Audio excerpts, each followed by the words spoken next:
دوستان سلام. این بار صحبتی ما سری سنجیت است که ما در زادگاه ما اون جگده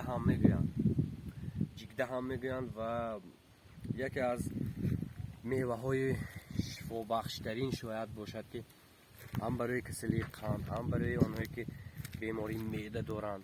هر زهری که در معده است به خود میجبد. عموما هزار یک خاصیت دارد، هزار یک ویژگی دارد. اما نگرانی ما از چی است؟ اضطراب ما از اون است که ما در منطقه ختلان هم بودیم، چون اینجا حالا در تاجیک‌آباد هستیم، در تاجیک‌آباد وادی رشت. باید بگویم که کم کسان به این میوه توجه میکنند. ما میبینیم ما در ختلان مخصوصا در قبادیان و در شهریتوز دیده بودیم که قطار درخت سنجیت است، میوهش به زمین ریخته است، تیرما است، در آمدران زمستان است، اما کسی آن را نچیده است.